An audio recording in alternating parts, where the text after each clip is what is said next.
Good morning, everyone. Today's class is on trigeminal neuralgia. Coming to trigeminal neuralgia is the most debilitating form of neuralgia affecting the sensory branches of fifth cranial nerve, which is the trigeminal nerve. It is a disorder of central or peripheral fibers of the trigeminal nerve, in which the dominant symptom is pain in the anterior half of the head.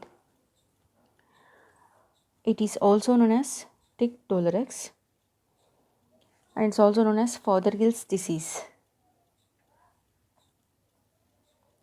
Coming to definitions of trigeminal neuralgia, it is defined as sudden, severe, brief, stabbing, recurrent pain along the distribution of the trigeminal nerve.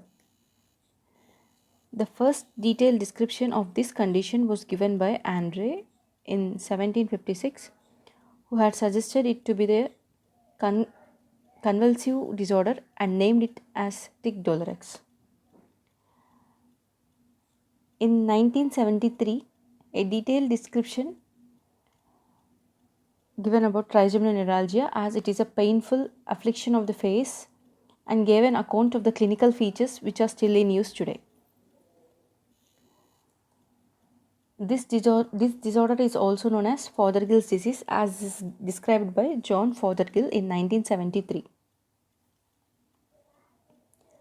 Coming to diagnostic criteria, it is idiopathic trigeminal neuralgia given by International Headache Society.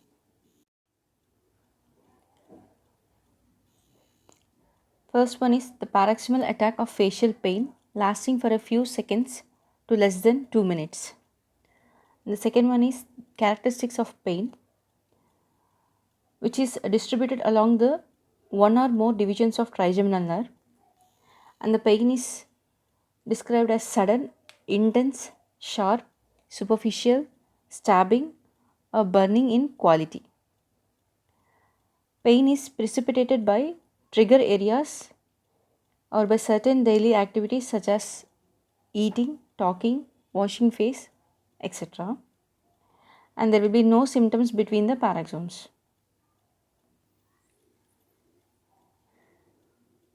And the third one is there will be no neurological deficit.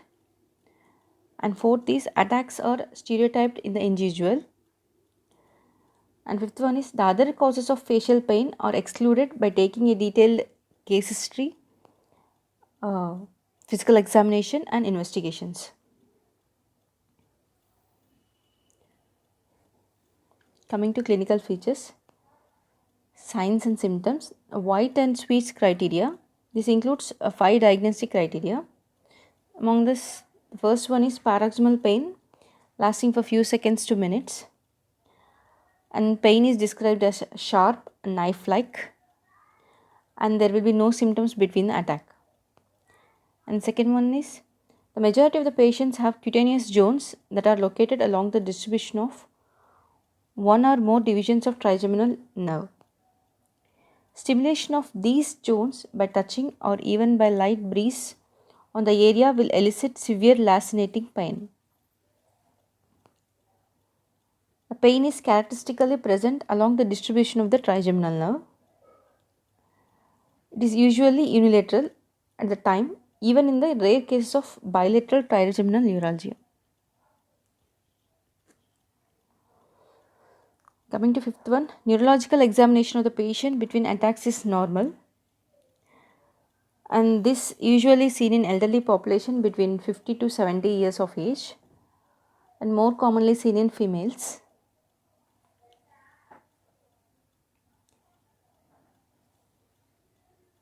Coming to pathophysiology,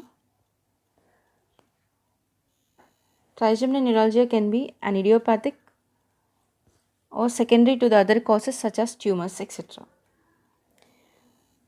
Coming to the etiology of this neuropathic pain is not completely understood. Initially, trigeminal neuralgia was considered to be a result of dental disease, maxillary sinusitis, and trauma or gum diseases. Arachnoid thickening or dural constriction were also considered to be a causative factors to the painful affliction. It has been seen that pain mechanism itself are altered in this patient. Evidence of small and large nerve fiber damage is present, and the small vibrations can also trigger an attack. Demyelination of nerve fibers leads to uncontrolled firing of small unmyelinated trigeminal nerve fibers. This probably occurs as there is no inhibition from large myelinated nerves.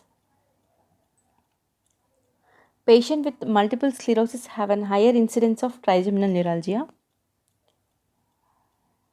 Compression of the intracranial retrogazerian portion of the trigeminal nerve by a major artery, usually a superior cerebellar artery, is a cause of trigeminal neuralgia.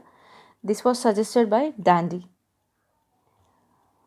And other causes are neural crosstalk and other etiologies, meningiomas or other tumors of cerebellopontine angle, aneurysms, arteriovenous malformation, and vascular compression have been proved to be the causes of trigeminal neuralgia. Coming to clinical examination of a patient with trigeminal neuralgia, I have to take a detailed case history. Coming to history, patient usually gives a history of sharp lightning like pain which lasts for few seconds to minutes. This may be followed by a period of no pain, which is also known as a refractory period, which may last for a few seconds to many hours. Pain usually courses along the distribution of mandibular division or the maxillary division, and rarely both. In exceptional cases, the ophthalmic division may be involved. Stimulus to the trigger zone, application of cold or heat to the area, chewing, yarning, talking, wind blowing in the face, gustatory stimuli, and vibration can precipitate pain. Coming to examinations, patient is usually neurologically normal. Trigger zones may be located on the face. The patient may put on carbamazepine tablets. If a patient gives positive response to the drug in the form of reduced pain, it is a diagnostic criteria for the trigeminal neuralgia. If the patient has any other type of facial pain, he will not respond to carbamazepine. And diagnostic blocks to identify specific branches involved. This is an important test for trigeminal neuralgia. Diagnostic blocks into the trigger points will temporarily stop the pain in the region and is again diagnostic of trigeminal neuralgia. And now coming to imaging. Imaging is necessary when secondary cause of trigeminal neuralgia are suspected. CT scan does not provide good resolution in the posterior fossa. Coming to MRI, MRI is an imaging modality of choice. It can reveal cerebellopontine angle tumors and also can show superior cerebellar artery compression on the trigeminal nerve root.